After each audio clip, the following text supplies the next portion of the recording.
Did you know you can be fully awake, highly functional, hitting your deadlines, and still be completely unconscious? Not asleep, not lazy, just mentally hijacked. Like someone replaced your brain with a browser that has 37 tabs open, 12 of them playing audio. And somewhere in there, God help you, Spotify's trying to autoplay Coldplay again. That's not stress. That's not modern life.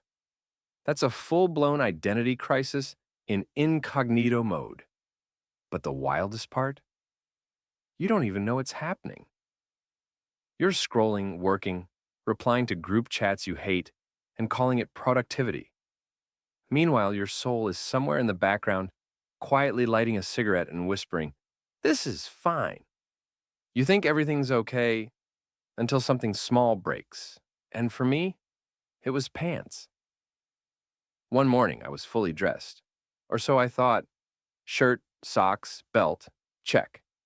But I looked down and realized I'd been standing in the bathroom for 6 full minutes with no pants on, toothbrush in hand, mentally gone. Not scrolling, not thinking, just buffering. Like my brain needed to reboot and forgot where it put the USB stick. And that's when it hit me. I wasn't tired. I wasn't behind. I was fogged out. Like I'd been living underwater. Functioning, yes, but flat. The world wasn't in color anymore. It was beige. That's the fog. It doesn't crash in like a storm. It seeps in like a gas leak, slowly, silently, until one day you realize you've been breathing poison and calling it air, and no one warns you about it, because we've normalized it. Ha ha ha, I'm just a hot mess express. You're in pain, but the world loves it when you're too distracted to do anything about it. And I was right there with you, drowning in noise, calling it progress, until I hit a wall made of calendar invites and unread notifications and my own damn thoughts screaming over each other like drunk raccoons in a group chat. That was my turning point, and not the glamorous kind. No mountaintop, no enlightenment, just a pantsless man staring at himself in the mirror thinking, this cannot be peak human consciousness. But here's the thing. That moment, that weird, tiny, ridiculous moment, that was the start. Because once you notice the fog, you can't unsee it. And that's when things get interesting. Because what comes next is clarity. Real, dangerous, peacemaking clarity. But first, we've got to walk straight into the noise. Ready? Chapter 2. Mental Hoarding and the Breaking Point. You know those reality shows where someone's house is packed wall to wall with newspapers, broken toasters, and 19 cats named after breakfast cereals? That was my mind. I wasn't lazy. I was just hoarding thoughts, old ones, dumb ones, regret-shaped ones, to-do lists from 2019. 1,000 half-finished ideas stacked like emotional Jenga, and every day felt like the whole thing might collapse if I moved too fast. I didn't even realize it was happening, because we don't talk about mental clutter. We worship being busy. We wear burnout like a badge of honor. Look how exhausted I am. I must be important. Nah, you're just over capacity. You've got a 5-lane highway brain and traffic backed up to your childhood. And you feel it. The fatigue that sleep can't fix. The irritability. The phantom guilt. That twitch in your eye that shows up when someone says, "Quick question?" You're full and still trying to fit more in. For me, the breaking point wasn't a big tragedy. It was traffic. Just traffic. 47 minutes, missed an exit. Then someone cut me off, and I just sat there, screaming into my steering wheel like a man being exercised by Google Maps. And then I laughed, because I finally saw it. I wasn't mad about traffic. I was mad about everything. The obligations I didn't say no to. The people I was trying to impress. The version of myself I was pretending to be. All of it. Piled on. No wonder I couldn't think. My brain was full of crap I didn't even want. That's what mental hoarding does. It doesn't just weigh you down, it distorts your reality. You start reacting to the wrong things. You cry over a spilled smoothie because really it's about the 6 months of silent resentment you've been choking down. You snap over dishes in the sink because you haven't had an actual moment to yourself in 3 weeks. It builds, quietly. And then one day, you lose it over a traffic light. And that's when it all clicks. This isn't sustainable. And no one's coming to rescue you from your own overloaded brain. That's when I knew. Either I clear this out or I keep breaking in small, ridiculous ways until there's nothing left. And that was the beginning of change. Chapter 3. The First Minute of Silence. So there I was. After the traffic meltdown, after the laugh-cry breakdown combo that left me staring out my windshield like I just witnessed the end of civilization, I decided to try something radical. Not therapy, not journaling, not a digital detox, just silence. 1 minute, that's it. No phone, no background noise, no agenda. Just me, a chair, and the sound of absolutely nothing. Sounds easy, right? It was horrifying. You'd think I was sitting in a room full of live snakes. My brain freaked out like someone pulled the fire alarm. It started throwing everything it had at me. What if you never amount to anything? Did you reply to that email? Remember that embarrassing thing you said in 2014? Oh, and the Pokemon theme song, on loop. Because of course. But I didn't move. I didn't run. I just let it happen. 60 seconds of psychological cage fighting.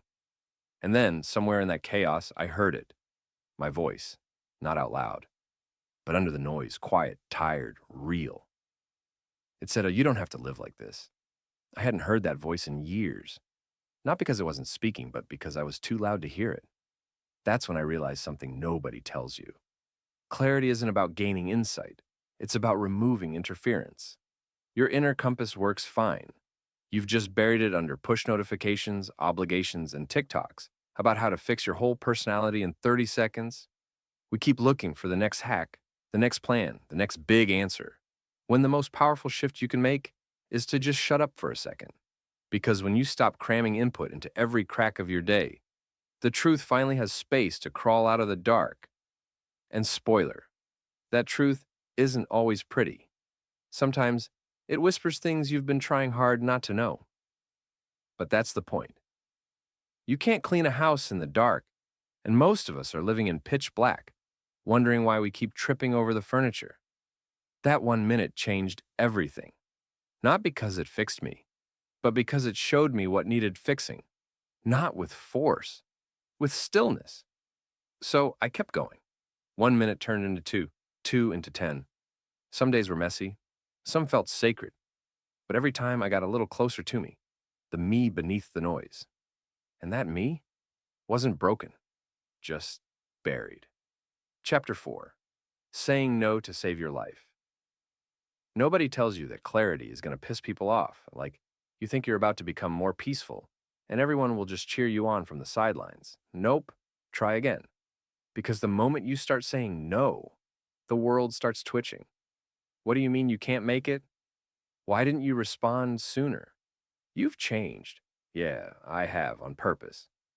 You know how hard it is to realize most of your life has been a series of obligations you didn't choose and conversations you didn't want to have? It's like waking up mid-surgery. You're just suddenly aware that you're in the middle of something and you don't remember saying yes to any of it. But you did. Every small sure, every silent nod, every time you said, "I got it," when you absolutely did not have it. That stuff adds up. And then, one day you find yourself rage cleaning the kitchen because someone asked you to bring cupcakes to a party you didn't even want to go to. That's when the no begins. At first, it's clumsy. You over-explain, you apologize, you say, "Not right now, maybe later," knowing damn well there is no later. But then it clicks. You don't owe anyone your depletion. You don't have to justify protecting your peace like it's some kind of criminal act. So I started saying it, just no. No to back-to-back Zoom calls, no to conversations that drain me, no to being emotionally available 24/7 like I'm some kind of spiritual vending machine. People noticed, some got offended. They said, "You used to be so responsive." I said, I used to be so exhausted. They said, "You're hard to reach lately." I said, "I'm finally reachable to myself." Because here's the truth. If you're always accessible to everyone else, you become inaccessible to the one person who matters most, you. And that's not selfish. That's survival. Clarity doesn't come from doing more. It comes from doing less of what kills you slowly. Every no is a boundary, a line in the sand, a declaration that your life is not a public park open 24 hours. At first, it's uncomfortable.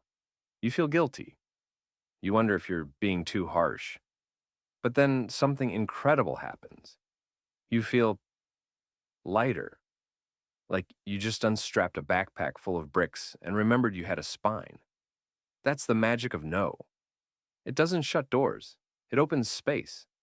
Space for breath, space for thought, space for you. And when you protect that space long enough, it becomes sacred. You stop apologizing for your clarity. You start guarding it like your life depends on it. Because it does. Chapter 6. Why clarity feels so damn dangerous. Let me tell you something most people won't admit. Clarity is not cute. It's not cozy. It's not the scented candle version of mental health. Clarity is violent. It strips the fake comfort right off your life. Because the moment your mind clears, even a little bit, you start seeing everything. The relationships you've outgrown, the job that's quietly suffocating your soul, the habits that felt harmless until you realize they were just anesthesia. And once you see it, you can't unsee it. That's the danger. You become incompatible with your old life. You stop tolerating things you used to explain away. You stop laughing at jokes that don't match your spirit. You walk out of conversations halfway through because your body literally can't sit through another empty loop of gossip and fake enthusiasm.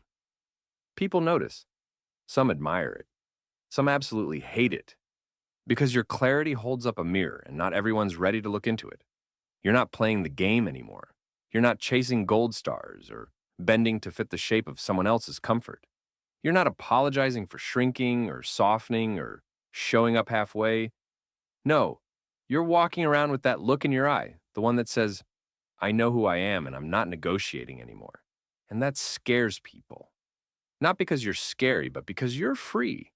And freedom has a frequency that makes the unhealed twitch. But it also calls in your real people, the ones who have done their own clearing, the ones who don't need you to be confused to feel better about themselves. And suddenly your whole ecosystem shifts. Your phone's quieter, your energy's lighter, your time feels sacred. You unsubscribe from emails and drama and outdated versions of yourself. You crave silence, stillness, substance. And that weird quiet you used to run from now feels like home. And the more you live from that place, the more allergic you become to anything that drags you back into the noise. Fake urgency, empty validation, chaotic friendships held together by mutual exhaustion. You don't argue, you don't try to convince anyone to join you. You just leave, peacefully, silently, because your peace is worth more than their comfort. And that makes you dangerous. Not to others, but to every system that fed on your confusion, to every belief that kept you obedient, to every mask you wore just to survive a world that told you being clear was too much, too cold, too honest. But now you know, clarity isn't cold, it's warm, like a fire you build inside yourself. And once you taste it, you won't go back, even if you could. Chapter 7. The Stillness Beneath the Noise. There's a moment, maybe it comes after a week of silence or a random Tuesday afternoon when you forget to distract yourself. When the noise finally dies down, not all at once, not in some dramatic cinematic way, but quietly, like a faucet slowly being turned off, drip by drip. And what's left isn't music or motivation or fireworks. It's stillness. And at first it's uncomfortable because your brain is used to chaos like it's home. It starts panicking, starts tossing junk at you. Memories you didn't ask for. Insecurities dressed like warnings. Every embarrassing thing you've ever said at 2 a.m. But if you sit with it, if you breathe through it, something shifts. The static clears. And underneath all the noise, all the layers, all the borrowed identities, you find you. And not the curated version, not the people-pleasing shapeshifter, but the real you. The one who existed before the world told you who to be, and that person isn't weak or broken or lost. They're just buried under expectation, under survival mode, under years of pretending not to need what you've always needed: peace, presence, purpose. Not a checklist, not a dopamine drip, but real connection to your own damn self. And that connection doesn't scream, it whispers. It says, "Hey, I'm still here. I've been waiting."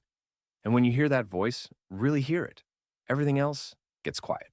Not because the world changed, but because you're no longer fighting it from the inside. And that's what clarity really is.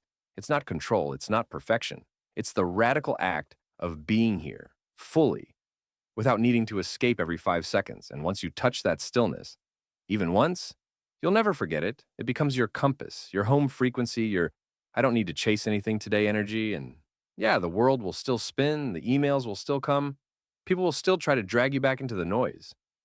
But now you know the way out. And it's not a plan, it's not a product, it's not a performance, it's a choice.